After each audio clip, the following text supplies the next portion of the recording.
Hello, Divu here. Just gonna be doing another Dark Story tutorial video. This time it'll be on sandwalking. This trick saves a significant amount of time and is definitely worth learning how to do. So first thing I'm gonna do is enter the stage and do the trick and kind of explain as I go.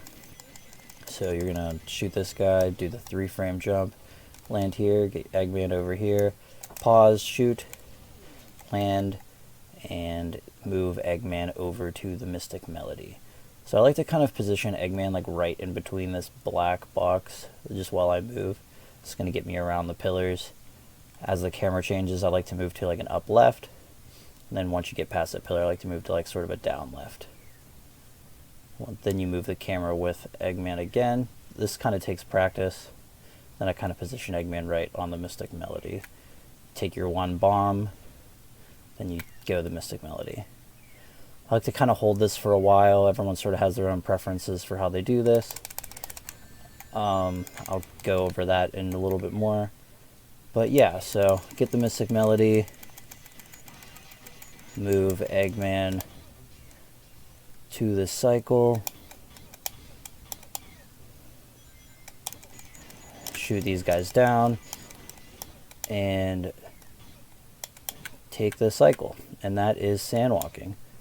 Alright, so I just want to talk about this part of the trick and what makes sandwalking possible.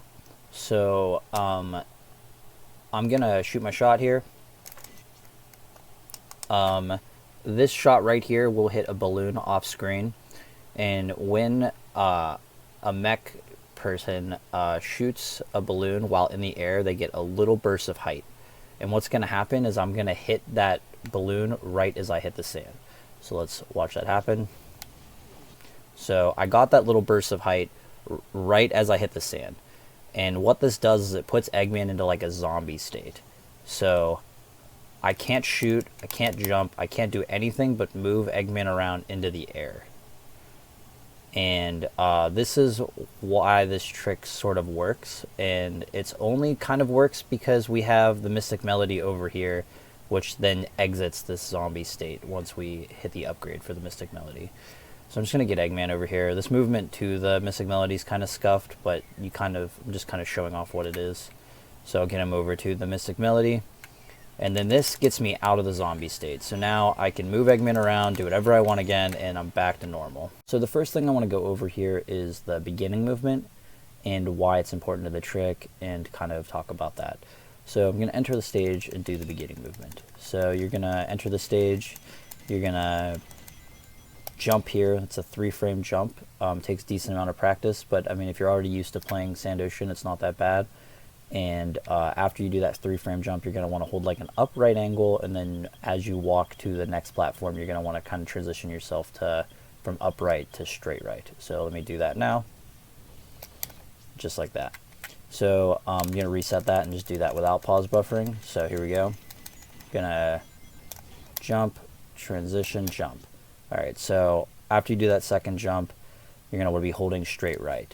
And then what's important from this point on is that you don't hit anything else and that you don't slow down at all.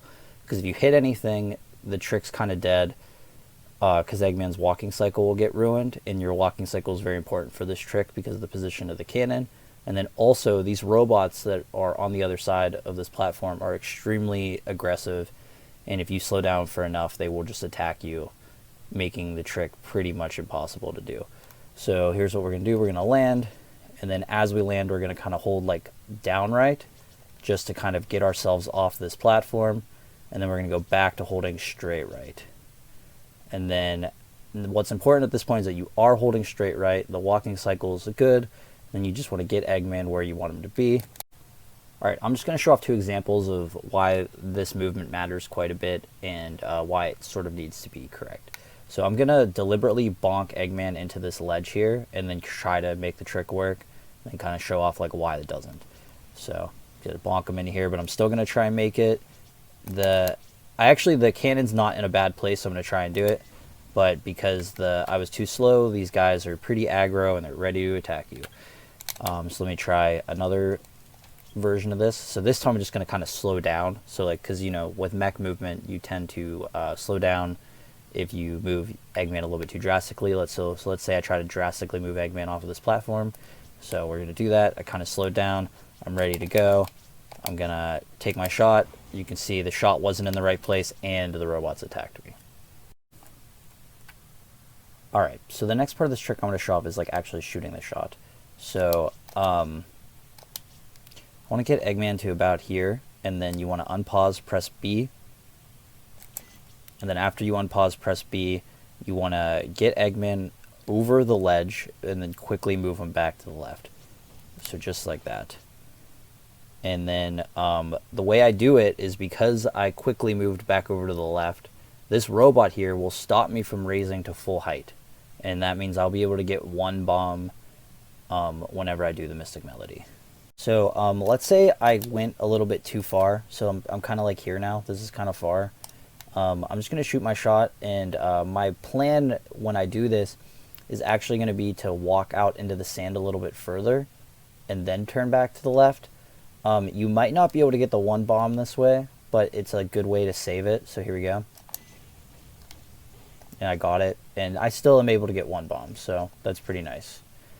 Alright, so I'm just going to keep talking about sandwalking. I consider sandwalking kind of like an art, like this part of the sandwalking, because you can shoot this shot at a bunch of different places, and as long as you know how to land in the sand, you can save them. So, like, I'm just going to take Eggman, like, pretty far out, like, maybe one more frame. So, Eggman's, like, his cannon's, like, within the, like, pull there. That's way too far out. But you can save this just by doing your shot and just walking straight out without turning them around at all. Or if you are going to turn them around, do it right before. You won't be able to get one bomb this way, but you can save the trick. I might have got one bomb actually, which is funny. But it's just different ways of doing the trick. It's important to note that, like, where you do the shot and how you land in the sand are related. And the more you, like, learn how to do this trick, the more you'll kind of experiment with different ways to land in the sand. And it takes, like, a lot of practice, and it's, like, very nuanced. But yeah, just because it's a frame perfect trick doesn't mean you have to do it the exact same way every time. That's why this trick's possible pauseless, because it's not really, like, there's, like, sort of like an art to doing it. Alright, so I want to talk about where the optimal place for Eggman to be when you shoot the shot is. For me, personally, I really like here, or even a frame before this. But whenever I do Dark Story runs, I kind of just do one pause as I'm running. I look at that frame when I pause real quick, and then I account for that. This is something I can do because I've practiced the trick a lot. When you're first starting, it's not going to be easy. You're going to really have a hard time finding which frames you like the best. Like I said, this trick's kind of an art, and I do a lot of this trick by feel these days. So I'm trying to explain it the best that I can in the most scientific way. But honestly, you're really going to learn how to do this trick by just, like, going at it over and over again and figuring out what frames you like and how you like landing in the sand. Part of this trick I want to show off is actually how to move Eggman to the Mystic Melody and how to do that optimally. So now that you've hit sandwalking, you're in the air, you want to hold, you'll already be holding straight left, and then as you sort of move over, you'll want to adjust the camera so it's right behind Eggman. So I'm going to do that right now. Once the camera's right behind Eggman, you want to be holding straight forward, and I like to sort of position him like right between these black boxes, and then I'm going to shift to a up left angle.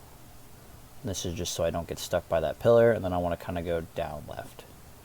And then the camera will change again, and then you'll want to be holding forward. I like to kind of put Eggman's head right in the Mystic Melody there. That'll kind of get you to get the bomb there. I actually got the fast bomb there, which is pretty awesome.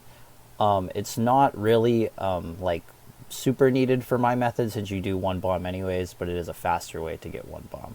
The reason why that occurs is because that corner of Eggman's geometry gets hit by the bomb, which puts you down faster.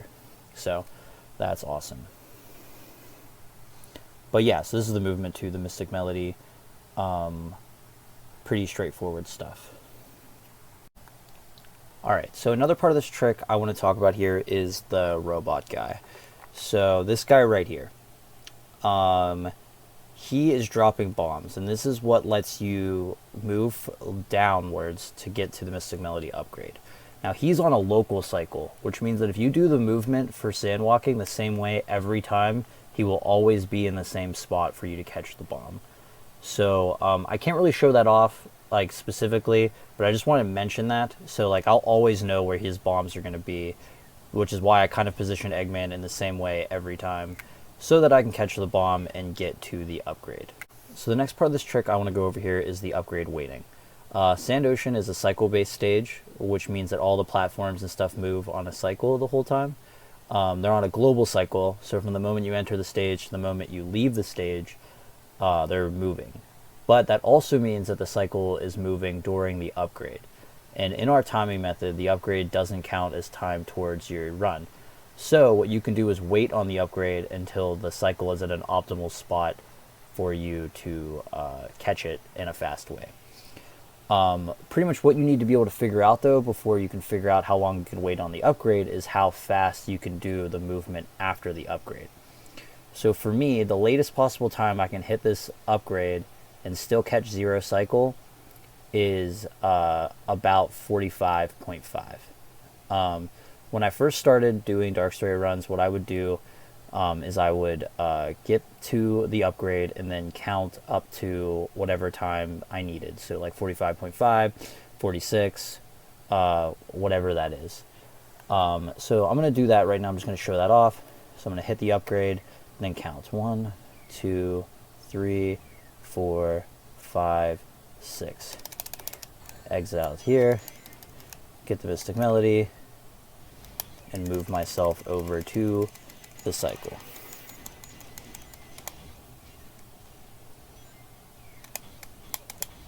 I'm going to get myself over there.